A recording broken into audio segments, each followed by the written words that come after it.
மக்கள்கிட்ட விஜய்க்கான செல்வாக்கு எப்படி இருக்கு? 1977 மாதிரியோ அல்லது 1967 மாதிரியோ ஒருபோதும் மாறாது. களம் எப்படி இருந்ததுன்ட்டு விஜய்க்கு யாராவது சொல்லி கொடுத்துருப்பாங்களா? முதல்ல கொண்டு வந்தது யாருன்னா ரஜினிகாந்த் தான். வணக்கம் நண்பர்களே, OH தமிழ் தளத்துக்கு அனைவரையும் வரவேற்கிறேன். விஜய் புதிதாக தன்னுடைய கட்சியில் உறுப்பினர் சேர்க்கைக்காக ஒரு ஆப் ஒன்று அறிமுகப்படுத்தியிருக்கார். அந்த செயலி அறிமுகப்படுத்தினதை ஒரு மிகப்பெரிய ஒரு சாதனை மாதிரி எல்லாரும் பேசுகிறத பார்க்க முடிஞ்சுது. அந்த செயலியை அறிமுகப்படுத்தி விஜய் ஒரு 2 நிமிடம் பேசினார். அந்த 2 நிமிட பேச்சில் தமிழ்நாட்டில் உள்ள அத்தனை பேரும் குடும்பமாக தன்னுடைய கட்சியில் இணைய வேண்டும்.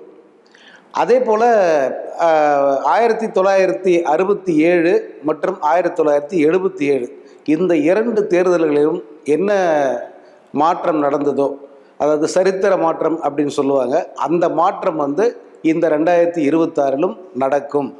இந்த செயலி மூலம் உறுப்பினர்கள் சேர அந்த மாதிரியான ஒரு மாற்றத்துக்கு வாய்ப்பு இருக்குது அப்படின்னு சொல்லிட்டு விஜய் பேசியிருக்கார். இதெல்லாம் சாத்தியமா, நடக்குமா? இந்த செயலி அப்படிங்கிறது விஜயோட சொந்த கண்டுபிடிப்பா அப்படிங்கிறதெல்லாம் இந்த வீடியோவில் நம்ம பார்ப்போம். முதல்ல இந்த ஆப் செயலி, அதாவது ஏதோ மை டிவிஎஸ் அப்படிங்கிற மாதிரி மை டிவிகே அப்படின்னு ஒரு செயலியை அவர் விளம்பரப்படுத்தியிருக்கார். இந்த செயலி உருவாக்கம் அப்படிங்கிறது விஜய் கண்டுபிடிச்சது அல்ல. இதற்கு முன்பும் பல கட்சிகள் இந்த செயலி மூலம் உறுப்பினர் சேர்க்கிற அந்த விஷயத்தை அவங்க செஞ்சு பார்த்துருக்காங்க. அது முழுமையாக சக்ஸஸ் ஆச்சு அப்படின்னா அது யாருக்குமே முழுமையாக சக்ஸஸ் ஆகலை. குறிப்பாக பாஜக என்ன பண்ணாங்கன்னா, தமிழ்நாட்டில் உறுப்பினர் சேர்க்கிறோம் அப்படிங்கிற பேரில் ஒரு மிஸ்டு கால் கொடுங்க போதும், இந்த ஆப்பெல்லாம் கூட தேவையில்லை, நீங்கள் போய் எதுவும் எழுதுகிற வேலையெல்லாம் வேணாம், ஒரே ஒரு மிஸ்டு கால் கொடுங்க போதும், அந்த மிஸ்டு கால் கொடுத்த உடனே உங்களை நாங்கள் உறுப்பினரை சேர்த்துப்போம் அப்படின்னு சொல்லிட்டு ஒரு மூமெண்ட் மாதிரி தொடங்கினாங்க. ஆனால் அது இம்மி அளவு கூட அவங்களுக்கு பலன் தரல. அதோட அதை மறந்துட்டாங்க. அதன் பிறகு சூப்பர் ஸ்டார் ரஜினிகாந்த் அவர் நான் அரசியலுக்கு வரேன் அப்படின்னு சொல்லிட்டு அறிவித்து உடனடியாக என்ன பண்ணாருன்னா, இந்த உறுப்பினர் சேர்க்கையை தான் அவர் மும்முரமாக கையில் எடுத்தார். ஆக்சுவலாக ரஜினிகாந்த் உறுப்பினர் சேர்க்கை அப்படின்ட்டு அவர் ஆரம்பிச்சிருந்தாருன்னு வச்சுக்கோங்க. அவருடைய அந்த அண்ணாமலை படம் ரிலீஸ் ஆச்சு, அந்த காலகட்டத்தோடு அவர் உறுப்பினர் சேர்க்கை நிப்பாட்டிட்டார். புதிய ரசிகர்களை சேர்க்கறதே நிப்பாட்டார், மன்றங்களை தொடங்கக்கூடாதுன்னு சொல்லிட்டார். ஒருவேளை அதை அவர் கண்டினியூ பண்ணியிருந்தாருன்னு வச்சுக்கோங்களேன், அவருக்கு அந்த ஆப்பை லான்ச் பண்ண வேண்டிய அவசியம் கூட இருந்திருக்காது. அவ்வளவு ரசிகர்கள் அவருடைய அந்த மன்றத்தில் இணைந்திருப்பார்கள், கோடிக்கணக்கில் இணைந்திருப்பார்கள். அவர் அதை அப்போ விட்டுட்டார். 2017 இந்த RMM அப்படின்னு ஒரு செயலி அதை அவர் அறிமுகப்படுத்துகிறாரு. இதன் மூலம் உறுப்பினர் ஆகுங்கன்னு சொல்லிட்டு அதை அறிமுகப்படுத்திய 3 நாளில் 55 லட்சம் பேர் அதில் உறுப்பினரை சேர்ந்தாங்க. அப்புறம் அதில் சில பக், அதாவது சில குறைபாடுகள் அந்த செயலியில் இருந்தது. அதனுடைய விளைவு என்னென்னா, அந்த செயலியினுடைய செயல்பாட்டை அப்படியே நிப்பாட்டிட்டு ஒரு சிறிய இடைவெளி கொடுத்து மீண்டும் அந்த ஆப்பை திரும்ப ரீலான்ச் பண்ணார். கிட்டத்தட்ட 1 கோடி பேருக்கு மேலே அந்த செயலி மூலம் உறுப்பினரை சேர்ந்ததாக சொன்னாங்க. ஆனால் அதன் பிறகு அவர் அதில் பெரிய ஆர்வம் காட்டல. அந்த செயலியை அதையும் நிப்பாட்டிட்டாங்க. அவர் அரசியலுக்கும் வரல அப்படின்னு சொல்லி அவருடைய இது முடிஞ்சிருச்சு. ஆனால் ஒரு ஆப்பு, அதாவது செயலி மூலம் உறுப்பினர் சேர்க்கை அப்படிங்கிறது முதலாக அரசியல் ரீதியாக முதல்ல கொண்டு வந்தது யாருன்னா ரஜினிகாந்த் தான். அவருடைய ரஜினி மக்கள் மன்றம், அந்த மன்றத்துக்காகத்தான் முதலாக செயலி அறிமுகப்படுத்தப்பட்டது. அதில் சில குறைபாடுகள் இருந்ததால் அப்புறமா அதை நிப்பாட்டிட்டாங்க. இப்போ தமிழ்நாடு முதலமைச்சர் MK ஸ்டாலின் அவர்கள் திமுகவுக்கு புதிய உறுப்பினர்களை சேர்ப்பதற்காக ஓரணியில் தமிழகம் அப்படிங்கிற பேரில் ஒரு இயக்கத்தை அவர் ஆரம்பித்தார்.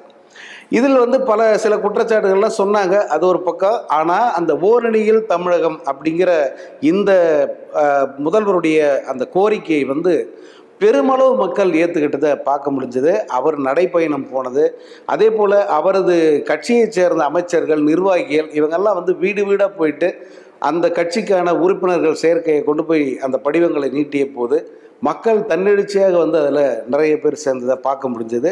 கிட்டத்தட்ட 70 லட்சம் பேர் திமுகவில் புதிதாக தங்களை இணைத்து கொண்டதாக அவங்க அறிவித்தாங்க. இப்போ எவ்வளவு அப்படின்னு சொல்லிட்டு அவங்க சொல்லலை இன்னும். ஆனால் எப்படியும் வந்து 1 கோடி பேரை வந்து சேர்க்கிறதுங்கிறது அவங்களுடைய லட்சியம். இந்த புதிய ஓரணியில் தமிழ்நாடு அப்படிங்கிற அந்த இயக்கத்தின் மூலமாக அதை நிச்சயமாக வந்து அவங்களால செய்ய முடியும். ஏன்னா அவர்கள் செய்திருக்கிற நல்ல விஷயங்களுக்காக வந்து மக்கள் தன்னெடிச்சே வந்து அவங்க பக்கம் சாயறதுக்கு வாய்ப்பு இருக்குது. அந்த பாணியில் தான் இப்போ விஜய் வந்து தன்னுடைய மை டிவிகே அப்படிங்கிற அந்த ஆப்பை வந்து லான்ச் பண்ணியிருக்கார். ஸோ இது ஒன்றும் தமிழ்நாட்டுக்கு புதுசு இல்லை, தமிழ் அரசியல் களத்துக்கு புதுசு இல்லை, தமிழ் கட்சிகளுக்கும் புதுசு இல்லை. ஏற்கனவே பலரும் வந்து அந்த முயற்சியை செஞ்சுட்டாங்க. இந்த செயலி மூலம் உறுப்பினர் சேர்க்கறது அப்படிங்கிறத ஏற்கனவே இவருக்கு முன்னோடியாக பலர் பேர் செஞ்சுட்டாங்க. அதைத்தான் விஜய் வந்து இப்போ அதை வந்து அறிமுகப்படுத்துகிறார். அதனால் இது விஜய் அறிமுகப்படுத்துகிற உத்தி அப்படின்னு வந்து யாரும் நம்ப தேவையில்லை. இந்த செயலி மூலமாக உறுப்பினர்கள் நிறைய சேர்த்து, அதாவது குடும்பமாக சேர்த்து, அவர்கள் மூலமாக 2026 ஒரு மிகப்பெரிய மாற்றம், அரசியல் மாற்றம் தமிழ்நாட்டில் வந்துடும் அப்படின்னு சொல்கிறாரு. அதுக்கு வாய்ப்பு இருக்கா? 1967 1977 இந்த 2 தேர்தல்களிலும் களம் எப்படி இருந்ததுன்ட்டு விஜய்க்கு யாராவது சொல்லி கொடுத்துருப்பாங்களா, அவருக்கு தெரியுமா அப்படின்ற ஒரு கேள்வி இருக்குது. ஏன்னா 1967 பேரறிஞர் அண்ணா அவருடைய தலைமையில் திமுக இருந்தது. அந்த கட்சிக்குள்ளே வந்து ராஜாஜி உள்ளிட்ட பெரும் தலைவர்கள் எல்லாம் உள்ளே இருந்தாங்க. அப்படி பெரிய தலைவர்கள் இருந்ததால் அவர் தன்னை முதலமைச்சர் வேட்பாளராக கூட அறிவிச்சுக்கல. பேரறிஞர் அண்ணா அவர்கள் நான் தான் முதலமைச்சர், எனக்கு ஓட்டு போடுங்க அப்படின்னு கேட்டு களத்துக்கு போகல. ஏன்னா தன்னை விட மூத்தவர்கள் இருக்காங்க, அவங்க எதுவும் தப்பாக நினச்சிக்க கூடாது, கூட்டணியில் ஏதாவது வந்து அந்த விரிசலோ அல்லது மனக்கசப்போ வந்துடக்கூடாது அப்படிங்கிறதுக்காக தன்னை முன்னிறுத்தாமல் தனது இயக்கத்தை முன்னிறுத்தினார். தனது லட்சியங்களை முன்னாடி வச்சார். என்னென்ன செய்ய போகிற அப்படிங்கிறத முன்னாடி வச்சார். இந்த படியரிசி திட்டம், ரூபாய்க்கு 3 படி அரிசி கொடுக்குற அப்படி நிறைய கொள்கைகள் வந்து அவர் முன்னிறுத்தி அந்த தேர்தலை சந்தித்தார். அதனுடைய விளைவு வந்து மிகப்பெரிய வெற்றியாக மாறிச்சு. அண்ணா வந்து முதலமைச்சர் ஆனார். இருந்த மற்ற அத்தனை தலைவர்களின் ஒத்துழைப்போடு வந்து அவர் முதல்வர் ஆனார். ஆனால் அந்த முதல்வராக வந்து அவரால் பல ஆண்டுகள் தொடர முடியல. 2 ஆண்டுகளில் அவரது ஆயுள் முடிஞ்சிருச்சு.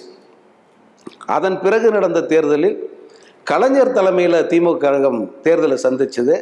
அந்த தேர்தலில் எம்ஜிஆர் அவர்கள் மிகப்பெரிய ஒரு சக்தியாக இருந்தார். அந்த தேர்தலில் கலைஞர் தலைமையிலான திமுக மிகப்பெரிய வெற்றியை பெற்றது. தமிழ்நாட்டு வரலாற்றிலேயே இதுவரை எந்த கட்சியும் பெறாத மிகப்பெரிய வெற்றி. 200 தொகுதிகளுக்கு மேலே ஜெயிச்சு அன்னைக்கு ஆட்சியை பிடிச்சாரு கலைஞர். அதற்கு பிறகு வந்த தேர்தல் தான் 1977. இந்த 1971க்கும் 77க்கும் இடையில ஒரு பெரிய மாற்றம் நடந்துருச்சு. 72 கட்சியை விட்டு வெளியே வந்துட்டாரு எம்ஜிஆர் அவர்கள், வெளியேற்றப்பட்டார். ஏன் என்ன வெளியேற்றினீங்க அப்படின்னு நீதி கேட்டு அவர் தமிழ்நாடு முழுக்க வந்து அவர் பயணம் பண்ணார். அதே போல் புதுசாக அதிமுகன்ற கட்சியை வந்து அவர் தொடங்கினார். இந்த கட்சிக்கு மக்களுடைய ஆதரவு அமோகமாக இருந்தது. ஏற்கனவே 20 ஆண்டு காலம் திமுகவில் இருந்தார் எம்ஜிஆர் அவர்கள்.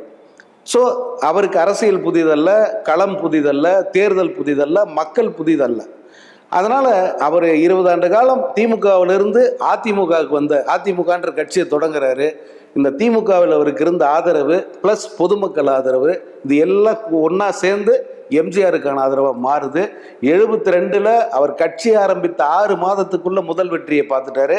அதான் திண்டுக்கல் இடைத்தேர்தல். அதில் மிகப்பெரிய வெற்றி எம்ஜிஆர் கிடைக்குது. எல்லாருமே வந்து அசந்து போய் நின்னது அதில் தான்.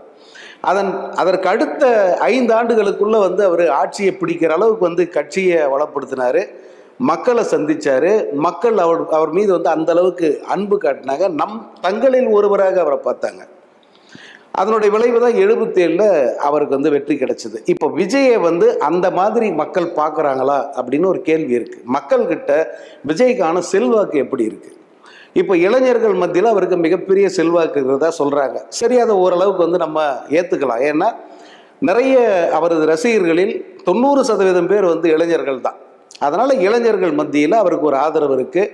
முதல் தலைமுறை வாக்காளர்களில் அவருக்கு கணிசமான ஆதரவு இருக்குது அப்படின்னு வச்சுக்கலாம். ஆனால் ஒரு குடும்பத்துக்குள்ள ஒருத்தராக நினைக்கக்கூடிய அளவுக்கு விஜய் என்ன செஞ்சுருக்கார் அப்படின்னு ஒரு கேள்வி வருது. நான் இன்னெல்லாம் செய்ய போகிறேன் அப்படின்னு அவர் சொல்லுவார். அது அந்த தேர்தல் வாக்குறுதி ஏதாவது தருவார். ஆனால் அதை மக்கள் நம்புகிற அளவுக்கு வந்து அவர் சொல்லுவாரா அப்படிங்கிறது தான் வந்து மிகப்பெரிய கேள்வி. ஸோ 1967 77 தேர்தல் மாதிரி இது மாறுமா அப்படின்னா நிச்சயமாக ஒருபோதும் வந்து அந்த மாதிரி நடக்கிறதுக்கு வாய்ப்பே இல்லை. ஏன்னா இப்போது களத்தில் மிக பலமாக நிற்பது திமுகவும் அதன் கூட்டணி கட்சிகளும் மிக பலமாக நிற்கிறாங்க. குறிப்பாக திமுக தலைவர் முதலமைச்சர் மு க ஸ்டாலின் மீது மக்களுக்கு மிகப்பெரிய அபிமானம் இருக்குது. அதை வந்து களத்தில் போன அத்தனை பேருமே பார்த்துருப்பாங்க. ஏதோ ஒரு ஏசி அறையில் உட்காந்துட்டு கணிப்புன்ற பேரில் வந்ததெல்லாம் வந்து அடித்து விடக்கூடாது. களத்தில் இறங்கி பார்க்குற அத்தனை பேருக்கும் திமுக தலைவருக்கு என்ன மாதிரி செல்வாக்கு இருக்குது, மீண்டும் தேர்தலில் அவங்க நிற்கும் போது அந்த செல்வாக்கு எப்படி ஓட்டாக மாறும் அப்படிங்கிறத அவங்களால் கணிக்க முடியும். அது கணிக்க தெரியாதவர்கள் தான் களம் வந்து முற்றிலும் மாறும் அப்படின்னு சொல்கிறாங்க. இந்த தேர்தலை பொறுத்த வரைக்கும் 2026ங்கிறது மிகப்பெரிய அரசியல் மாற்றம் அப்படின்னு எதுவுமே வந்துடாது. அப்படி தான் நடுநிலையாளர்கள், அரசியல் பார்வையாளர்கள், இந்த களத்தை கூர்ந்து கவனிக்கிற அத்தனை பேர் சொல்கிறது 2026ங்கிறது 1977 மாதிரியோ அல்லது 1967 மாதிரியோ ஒருபோதும் மாறாது.